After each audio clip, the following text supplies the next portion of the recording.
그저 달리기만 해서는 살이 빠지지 않습니다. 250일을 달려보니 살 빠지는 방법이 따로 있습니다. 몇 달 동안 몸무게는 76kg 근처에서 꿈쩍도 안 했는데 이 방법으로 다시 체중의 변화가 생겼습니다. 러닝을 시작한 건 살이 빠진 데서 시작했는데 몸매의 변화가 몇 달째 없으니 의욕도 없고 지치게 되더라고요. 그때 공복 유산소 챌린지를 시작했고 달리는 방법을 낮춰서 달렸습니다. 같은 달리기인데 더 천천히 달렸을 뿐인데도 바뀌더라고요. 그 결과 30일 만에 지방만 거의 4kg 빠졌고 체지방률은 18%에서 13%로 떨어졌습니다. 일반인 혼자서도 뺄 수 있는 이 루틴 10일별로 설명하고 마지막엔 팁도 드릴게요. 챌린지 이전엔 속도를 높여서 달리는 것에 집중했습니다. 그런데 지방 관리에도 변화가 없었고 오히려 이전 챌린지로 늘어난 허벅지 사이즈가 다시 줄어들어 2cm나 감소했고요. 그래서 달리는 방법도 바꾸었습니다. 제가 공통적으로 바꾼 건 딱 3가지입니다. 첫 번째,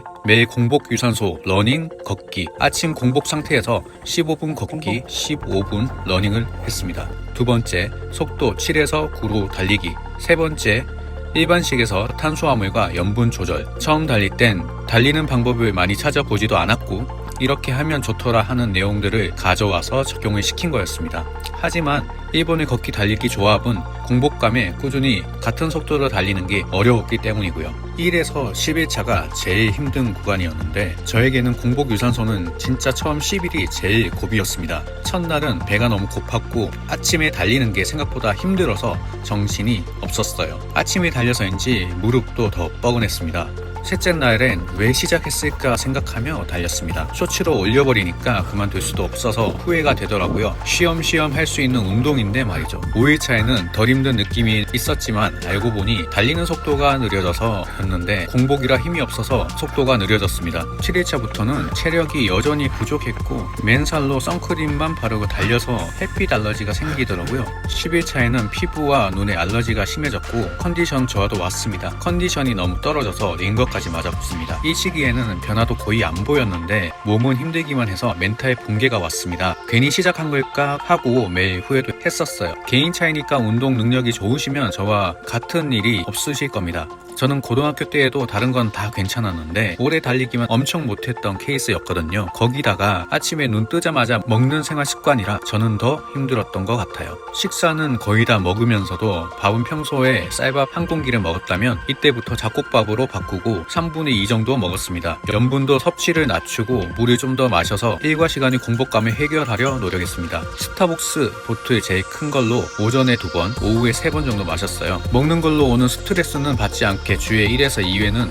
먹고 싶은 걸 먹었는데요. 그래서 치킨, 피자, 떡볶이 같은 음식도 먹었지만 많이 먹지는 않았습니다. 많이의 기준이 달라서 말씀드리자면 치킨은 3조각, 피자는 2조각, 떡볶이는 10개 이내 정도요. 야식을 먹기는 했지만 안 먹으려 노력했고 거의 7시 이전엔 저녁 식사를 마쳤습니다. 아침에 일찍 일어나서 운동을 해야 했어서 10시 이전에 무조건 잠을 잤고요. 어떤 날은 너무 피곤해서 8시쯤 잔 적도 꽤 있습니다. 처음 10일은 이렇게 생활했습니다. 11일부터 20일차는 적응 시작 변화가 체감되는 구간이었는데요. 11일차부터는 몸이 변화한다는 게 느껴졌습니다. 그래서 다이어트 강도도 좀 더 높였고요. 11일차부터 달리고 나니까 조금씩 개운함이 들었어요. 13일차부터는 무릎에 무리가 와 루틴 수정을 고민을 좀 하긴 했었지만요. 15일차에 체력이 늘고 식사량이 기존보다 증가했습니다. 이쯤 과자나 야식도 좀 먹었습니다. 16일차부터는 무릎이 계속 뻐근했는데 호흡법, 착지법 개선을 했습니다. 저는 비전문가이기 때문에 황영조 선수 유튜브를 참고했는데요. 영상을 보시고 참고하시면 효율 향상에 도움이 될 거예요. 간략하게 말씀드리면 착지 앤 힐풋, 발은 11자로 해서 달릴 것, 꾸준히 달리려면 느리게 달려주면 좋고 팔은 V자로 해서 최대한 팔에 신경과 에너지가 안 가고 달리기 편한 상태로 만들어서 달릴 것, 호흡은 코와 입 같이 하고 습습후후보다는 숨을 들이쉴 땐 더 많은 공기를 마시고 숨을 내쉴 땐 빠르게 훅 하고 내뱉는 것이었습니다. 20일차에는 비가 와서 슬리퍼를 신은 채 달려서 발목이 아프더라고요. 확실히 신발 중요성이 느껴지는 러닝이었습니다. 일반 운동화로도 저는 꽤 달렸었는데 일반 운동화로 달린다면 쿠션이 딱딱한 신발은 피하시는 게 좋습니다. 이 시기부터는 몸이 운동에 적응한 느낌이 들어 운동 강도는 유지하고 달리는 시간을 늘렸습니다. 처음엔 이게 맞나 싶긴 했었지만 그래도 몸도 지난 10일간 먹는 것도 적응되고 해서 식단을 좀 더 챙겼습니다. 밥은 그대로 하는데 밀가루 음식을 최대한 피하고 잡곡밥과 상추, 양배추, 브로콜리, 당근 같은 채소와 함께 먹었습니다. 염분을 최대한 낮춰야 몸에 수분이 덜 저장되기 때문에 야채를 먹을 땐 쌈장이나 고추장을 사용하지 않았고요. 소스 또한 저는 사용하지 않았습니다. 가끔 발사믹 소스를 조금씩 먹었습니다. 그리고 간식은 주 1회로 바꾸었는데요. 1일만 허용하면서 저에게 주는 스트레스 해소용 선물을 주었고요. 이때 저는 햄버거 세트를 먹었습니다. 그리고 다음날 후회도 하고 더 길게 운동도 했었지만요. 운동 방법을 조금 수정했었는데요. 저강도 운동이 지방을 더 잘 뺀다고 해서 심박수를 140 근처로 유지하면서 30분에서 50분을 몸을 데워준다 생각하며 달렸습니다. 40분 이상 운동을 해주는 게 좋은데 이때부터 본격적으로 운동의 효과가 나오기 때문이었는데요. 그래서 매번 40분을 넘기려고 달렸지만 컨디션이 떨어질 땐 경사가 있는 길을 오르면서 10분 정도 걷고 이후 달리는 방향으로 해서 40분을 달려서 운동 시간을 50분을 넘겼습니다. 몸이 적응되어서 그런지 확실히 달리고 난 뒤 피로감이 줄어들었고 금방 체력도 회복되었습니다. 이 시기부터 BCAA라는 보조제도 챙겨 먹었는데요. 이건 근력을 빠지지 않게 해줍니다. 저는 선명하지 않아도 살 빠졌을 때 복근이 좀 보였으면 좋겠다라고 생각을 했어서 근력을 유지하기 위해서였습니다. 21차까지는 이렇게 했고 21일차부터는 좀 더 운동을 미세 조정했습니다. 21일차부터 30일차는 결과가 눈에 보이기 시작했습니다. 이때부터 샤워할 때 확실히 살이 빠졌다는 게 실감이 되었습니다. 갈비뼈 쪽 살이 거의 잡히지 않았거든요. 21일차부터는 심박수를 140에 유지해서 30분에서 40분을 달려주었고 후반부에는 160을 유지해서 5에서 20분을 달리는 루틴으로 바꾸었습니다. 이때부터는 보조 영양제도 같이 먹었는데요. 맥스번, 렙토프릴, BCAA 조합도 이 시기에 본격적으로 사용했고요. 이것들은 공복감을 줄이고 칼로리 소모를 돕기 때문에 먹었습니다. 복용한 방법은 잠시 뒤에 다시 말씀드릴게요. 25일차에는 얼굴에 살이 많이 안 잡혀서 복면을 벗고 영상을 찍었고요. 26일차에는 좀 더 다이어트 효과를 짜내려고 78분 최장 러닝 기록을 세웠습니다. 달리면서 속도는 시간에 따라 줄어들었지만요. 27일차부터 30일차는 마지막 고강도 구간에서 심박수를 170에 유지해서 마지막 칼로리를 더 태울 수 있게 바꾸었습니다. 근손실을 줄이려고 10분 이내로 짧게 달렸고요. 31일차 아침 체중은 아무것도 안 먹은 공복 상태에서 체중 측정을 실시했고 71.6kg이었습니다. 인바디로 측정 시 골격근 유지했고 지방만 거의 4kg를 감량했습니다. 이 시기에는 심박수를 유지하며 지방을 연소시키는데 최선을 다했습니다. 몸에 글리코겐이 쌓이지 않게 식단의 염분을 극도로 낮추었어요. 염분은 수분을 몸에 많이 저장해서 체중을 잴 때 체중이 높게 나오는 원인이 되기도 하니까요. 요리 안 된 채소와 잡곡밥 2분의 1 공기를 먹었습니다. 반찬도 일반적으로 먹는 것에 반은 줄였고요. 채소도 안 찍어 먹다 보니까 채소 본연의 맛이 괜찮더라고요. 그리고 공복 유산소 이후에는 아침 식사로 뉴트윗 80 한 봉지를 미지근한 물에 타서 마셨습니다. 점심 저녁은 위의 방법으로 했고요. 원치 않게 점심을 먹을 때 짠 음식이 있을 때가 있었는데 그래도 조금씩 먹었고 굳이 샐러드는 먹지 않았습니다. 어느 정도 먹어주어야 공복감을 해소할 수 있고 21일부터 2일은 샐러드를 먹어봤는데 일에 집중도도 안 되고 어지럽길래 포기했습니다. 그리고 각 식사 시간 중간에 단백질 쉐이크 한 스쿱씩 미지근한 물에 먹었습니다. 먹는 걸로 오는 스트레스는 미니 눈에 띄네 2개로 달랬습니다. 이때 보조제 때문인지 모르겠는데 입맛이 확 떨어져서 별로 먹고 싶은 생각이 없기도 했습니다. 확실히 이 시기에는 달리는 것도 익숙해져서 더 빠르게 달릴 수 있었고 오래 달리는 것도 시도를 했는데요. 단점이 매번 평평한 트랙을 달리다가 일반 인도와 공원을 달리다 보니 울퉁불퉁한 길 때문에 발목이나 무릎이 조금 더 아프더라고요. 또 길에 경사가 있다 보니 운동이 더 힘들기도 했습니다. 최대 8km까지 달려보았더니 10km도 가능하지 않을까 생각도 되더라고요. 다이어트가 성공으로 가고 있을수록 몸이 왜소해진다는 걸 느꼈는데 이 몸이 체지방 12.7%의 몸입니다. 사람마다 다르다고 하지만 저는 뱃살이 있네요. 근육 사이에 있던 지방과 피하 지방이 빠져나갔고 당연히 빈 공간이 생기면서 몸은 왜소하게 보였습니다. 그래도 마지막 날까지도 뱃살, 옆구리살은 남아있었는데요. 체지방을 더 빼어야 복근이 보일 것 같아서 공복 유산소를 더 해봐야겠다 싶었고요. 밋밋하게 위쪽에 보일까 말까한 복근으로 위안을 삼고 있는 요즘입니다. 이제 다이어트 전후에 정확한 수치를 보여드릴게요.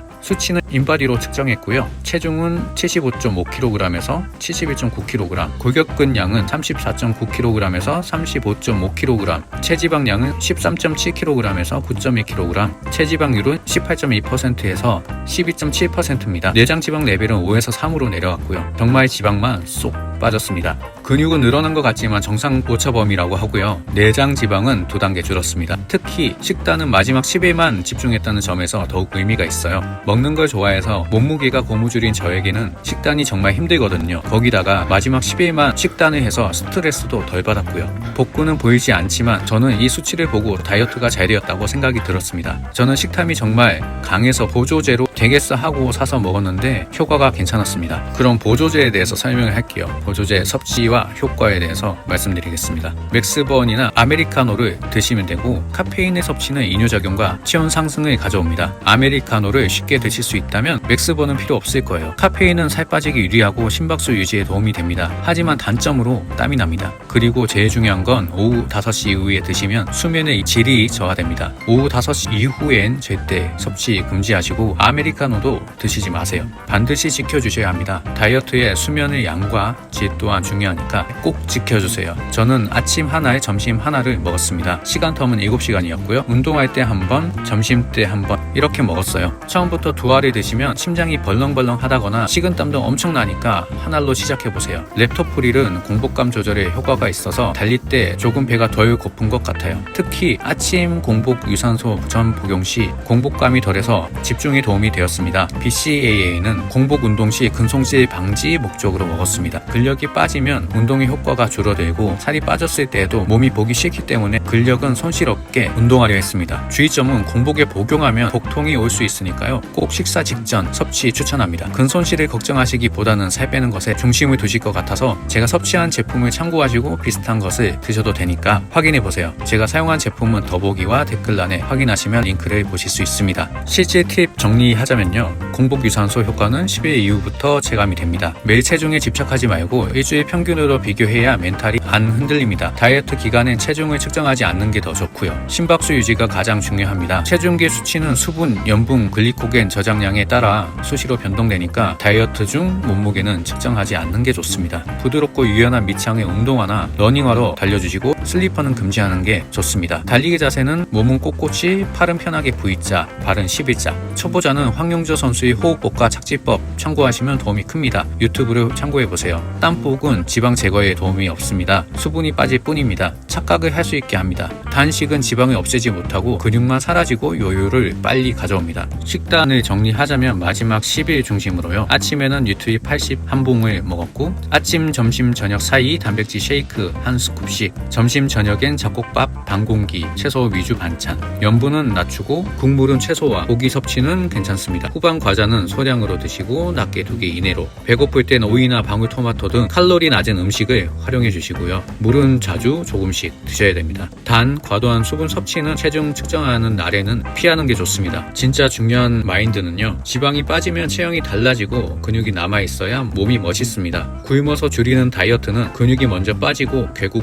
요요가 와요. 그것도 빠르게 옵니다. 저 또한 그랬습니다. 그래서 근육을 유지하고 지방만 없애는 방법이 진짜 성공한 다이어트입니다. 근육이 남아있어서 그날 운동만 해준다면 체중 관리도 빠르게 할 수 있거든요. 다이어트가 끝난다고 이것저것 드시게 될 텐데 몸에 수분, 염분, 글리코겐 저장이 되면 체중이 1에서 1.5kg는 우습게 올라갑니다. 이건 살이 찐 것은 아니고 실제로 7,700칼로리를 드셔야 살이 올라가는 것이니까요. 우리는 매일 운동을 해주면 몸매 유지는 쉽게 할 수 있을 거예요. 저는 트레이너도 아니고 헬스 유튜버도 아닙니다. 단지 삶을 바꾸고 싶었던 30대 후반의 일반 남자입니다. 운동을 해도 변화가 없던 지쳐있던 멘탈, 바뀌지 않던 체중, 이 모든 게 이번 30일 안에서 달라졌습니다. 누구든 할 수 있습니다. 단지 초반 10일만 참아내고 방법만 제대로 알고 시작한다면요. 이번 30일 챌린지는 4kg의 지방만 쏙 빼고 마쳤습니다. 지금 체지방률이 12.7%입니다. 성인 남자 기준 10에서 15%가 평균에 속하기에 저는 조금 더 공복 유산소를 이어가 보려 합니다. 그리고 또 일상생활에서 할 수 있는 새로운 챌린지로 찾아오겠습니다. 다음 한 달도 열심히 준비해서 다시 돌아오겠습니다. 이번 챌린지를 하면서 저는 좀 힘들었는데요. 저희 부모님께서 연세도 많으신데 크게 아프셔서 마음도 너무 안 좋았고, 제가 일을 하다가 다치기도 했었는데 다행히도 이번 챌린지에 영향을 주지 않고 무사히 끝낼 수 있어서 너무 다행이라고 생각합니다. 저희 채널은 이런 실제 일반인이 작은 생활 습관으로 변화하고 극복하는 과정을 담고 있습니다. 채널이 작아서 유튜브 홈에 노출이 잘 되진 않습니다. 다음 도전이 궁금하시다면 구독으로 빠르게 저희 영상을 보실 수 있을 거예요. 그럼 무더운 여름 조심하시고 이제 휴가들 많이 가실 텐데 즐거운 휴가 보내세요. 그럼 다음 영상에서 뵐게요. 감사합니다.